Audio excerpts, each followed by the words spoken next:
kababayan, ito na. Erwin Tulfo, itutuloy ang impeachment laban kay Sara Duterte. So ito po mga kababayan, may ads lang. Bukod dyan mga kababayan, silipin din po natin kung sino yung mga senador. Samantala, naniniwala naman si Senator Erwin Tulfo na dapat ring ituloy ang impeachment trial ni Vice President Sara Duterte. Nako. Ito ay upang bigyan ang mga tao ng tsansa na malaman ang katotohanan. Ngunit, matapos maglabas ng desisyon ng Supreme Court na ipinawalang bisa ang articles of impeachment na isinampa laban sa Vice Presidente, magkakaroon niya ng constitutional impasse kapag hindi ito sinunod. Samantala, pinabulaanan naman ng senador ang umano'y umiikot na resolusyon para hilingin sa Korte Suprema na muling ikonsidera A piece of ang sky, desisyon hello ito po. kaugnay ng impeachment case. Ako? Sir, tatanungin mo? Dapat tuloy. Diba? Tuloy natin. Kasi nagantay na yung mga tao eh. Wala na pag-usapan namin kahapon doon, pero there's no such resolution. Pag ang napag-usapan namin, humingi yung minority ng hanggang August 6 para ma-review. Sabi ni Senator Ping, kayo mga lawyer, okay lang kayo. Senator Kiko, Senator Pia, paano kami mga civilian? 98 pages. So, pumayag din si Senator Marcoleta. Actually, Senator Marcoleta wants it kahapon. Finish. Pero nakiusap ang minority, bigyan nyo kami ng chance para ma-review. Pumayag po sila Senator Marcoleta. Nako, mga kababayan, kabahan ka na, Sara. Hindi ako, sa totoo lang mga kababayan gusto kong bigyan sana ng reaksyon itong pagbigay ng power kay Mike Marcoleta, itong Blue Ribbon Committee. At yung paglapit niya kay PBBM, yung pag-shake hands niya, at yung pagbeso niya doon sa SONA. Ramdam ko na parang babaliktad na ba si Marcoleta? Iiwan na ba ni Marcoleta mga bubong DDS? Kasi ito di ba? Pumayag na si Marcoleta according kay Senator Erwin Tulfo na ipagpatuloy, no? Kasi ganito mga kababayan, kung ang Supreme Court ang masusunod, no? At sila ang sundin. So, itong dalawang ahensya ng gobyerno, ang Senado at ang Kongreso, mawawalan po silang saysay, no? Kung yun lang ang sundin. Kaya nakakapagtaka din po mga kababayan na ang Supreme Court ay hindi na nililiti, hindi na tawag dito oral argument or pinagbatihan, no? Wala nang pagdidibatihan na nangyari. Diretso na lang i-declared nila na unconstitutional. Hindi man lang nila binulaklat, hindi man lang nila tinitignan at hindi nila tinanong ang Congress kung ano ba ang laman ng impeachment complaint at ano ang mga ebidensya na dapat nilang ipakita. Wala pong ganon. Direct silang nag-declare ng unconstitutional. At according nga dun sa nag-post na mayroong isang nakalabas na insider dyan sa Supreme Court na hindi pa na ideklara nilang unconstitutional, ay naipost na nitong isang insider na okay na daw, luto na yung laban. So, pagkabukas, tsaka na dineclared pero may nag-advance na post na mayroon daw binabayaran, may mga ganitong pangyayari, yung pagluluto at pinapangakuan daw pag naging presidente daw si Sara, ay gagawin daw siya daw ang Chief Justice, tapos pag naging presidente daw si Sara, mabibigyan daw ng ayuda ni Bongo yung naturang iba sa 12 na bumoto. Nako po, mga kababayan. So ito nga, Quen Layones, silo po, at sa Sirisa Force, silo po. So ito nga, tinanong nga sabi nga ni Senator Erwin Tulfo na humingi naman daw sila ng kay Marcoleta, nag-okay naman si Marcoleta at pumayag naman daw. So matutuloy nga ito mga kababayan. Diyos ko, hindi kaya kunyari lang si Marcoleta na papayag siya. Si Ronnie Novo, kahit hindi naman papayag si Marcoleta or pumayag siya, pagbubutuhan pa rin yan ng senador kung itutuloy ba o hindi. Wala namang problema kung halimbawa papayag si Marcoleta, wala namang mawawala. Kung hindi papayag si Marcoleta, wala din namang mawawala. Kasi pumayag man siya o hindi, pagbubutuhan pa rin yan. So ito po, mga kababayan. So i-continue natin. Sino po ba yung mga senador na pabor at mga senador na hindi pabor, sa impeachment na ituloy, yung impeachment trial? So ito po mga kababayan, ito po ay nakita ko po sa People's Tonight, no, Facebook page. Ito po yung mga tao na pabor, hindi pabor, at undecided. So basahin po natin dito. Impeachment trial scorecard. Sa kabila ng pagdeklara ng Korte Suprema na unconstitutional ang inihaing articles of impeachment laban kay Vice President Sara Duterte, ilang mga senador ang nagpahayag ng kanilang sentimiento na dapat matuloy pa rin ang impeachment trial alinsunod sa kanilang mandato bilang mga senador at bilang legislative na Senado. So ngayon mga kamabayan, basahin ko po dito kung sino po yung pro or ituloy ang impeachment. Ito po. Pro-impeachment, Tito Soto, Joel Villanueva, Reza Hontiveros, Kiko Pangilinan, Bam Aquino, Erwin Tulfo, at Raffy Tulfo. Ang pro-impeachment po ay 7. No? Ito po, yung naka-green, yan po yung mga pro-impeachment. Ito naman po yung mga anti-impeachment. So ito po, nakalagay dito, or against impeachment kay Sara, Chis Escudero, Bato de la Rosa, Amy Marcos, Robin Padilla, Mig Subiri, Win Gatchalian, Bongo, Cayetano, Dante Marcoleta, at GB Ejercito. So, sila po yung mga against sa impeachment. Yan po yung mga bato ni Digong, yung mga manok niya. O dito naman sa undecided, Pia Cayetano, Lito Lapid, Lorin Ligarda, Mark Villar, at Camille Villar. Actually mga kababayan, kung pagbabasihan po natin kung matuloy o hindi, kailangan pong kumuha ng 13 kaboto sa Senado, no? Yun po yung sinasabi ni Risa Hontiveros sa balita na may umiikot daw ngayon na resolusyon na papipirmahin kung payag bang ituloy o hindi. So kailangan po kasing kumuha ng 13 boto na mga senador na ayaw. So kapag ayan, Joel Villanueva, pro po. Ayan, pro po siya. Itutuloy daw, sabi ni Joel Villanueva. Ayan, so mga kababayan, kapag kumuha po sila ng 13 kaboto na hindi payag, ibig sabihin, basura na po. Walang impeachment na magaganap. So, kung bilangin po natin yung mga anti or against impeachment, so 1, 2, 3, 4, 5, 6, 7, 8, 9, 10. 10 po ang mga anti-impeachment or against impeachment. So, kailangan pa ng 3. So, pwede nating ilagay dito Mark Villar, Camille Villar, or Pia Cayetano. So, may possibility nga, mga kababayan, no, na pasok sila. Mga kababayan, na hindi matuloy itong impeachment trial sa Senado. Kasi bakit? Dito pa lang sa against impeachment, Escudero, Bato, Amy, Robin, Subiri, Gatchalian, Bongo, Cayetano, Marcoleta, Ejercito. So, 10 na po sila. So, 13 lang.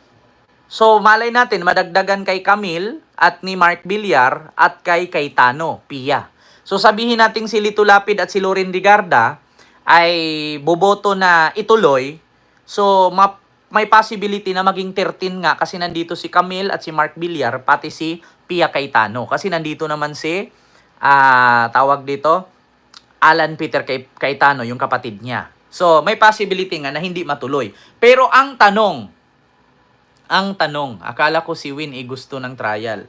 Nakalagay po dito Win Gatchalian against impeachment. Malay po natin, mga kababayan. Kaya marami po talagang pagbabago pa dito. Kasi yung iba naman dito, mga kababayan, sumasakay. Bakit? Kasi ang mangyayari dito, kung ako senador, mahihirapan po ako mag-isip. Bakit? Kasi kung isa ako sa boboto na hindi matuloy yung impeachment na yan, delikado po ang boto ko sa sunod eleksyon. Sa 2028 eleksyon, mahihirapan po ako. Katulad dito, sino ba ang sunod na maging tatakbong senador sa 2028 election? Si Risa Hontiveros, Joel Villanueva, sino pa?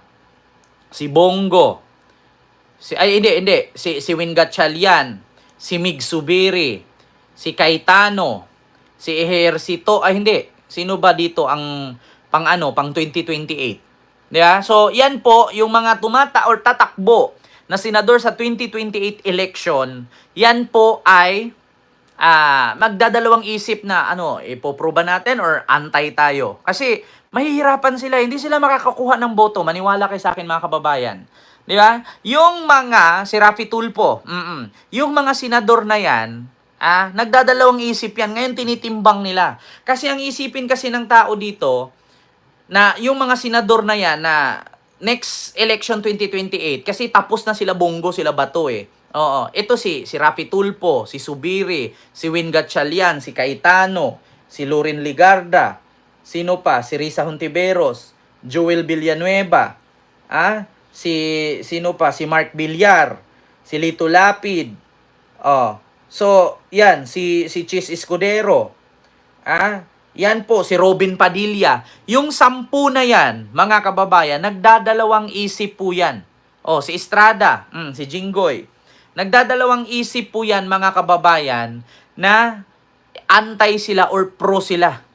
Diba? Yan ang magtatapos ng 2028, sabi ni Ma'am Maria Fee Palisok. Yan nga, di ba, mga kababayan, na may possibility na pag tumakbo yan sila sa 2028 pa another senador, ay nako po, 'di ba? Delikado or tatakbo kasi hindi talaga sila mga kababayan si Lito Lapid ano pa ata to kakapanalo lang, 'di ba? Hindi sila makapasok. Oo. Kaya 9 o 10 na senador dito magdadalawang isip. So sabi nga ni Erwin Tulfo kanina na okay daw si Marcoleta, pumayag daw, tapos dito again si Marcoleta. So magbabago-bago pa nga ito, mga kababayan. Oo, so yun po ang ating abangan na delikado si Sara dito. Kapag hindi niya mahilot-hilot ito, hindi niya maambunan ng candy. 'Di ba? Pag hindi niya naabutan ito ng tawag dito angpao na sinasabi, 'di ba, mga kababayan sa mga Chinese, 'di ba?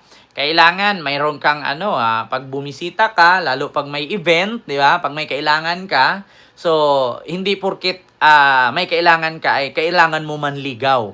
Kapag ito'y hindi niya maligawan at hindi niya mahilot-hilot, 'di ba? Hindi niya maabutan. Sir Hamtaro at kay Francis Silermon, 'di ba? Kapag walang pasalubong ito at syempre kung ako abutan mo pasalubong tapos ang iabot mo sa akin ano ba yan, Seiko? Rolex. Di ba?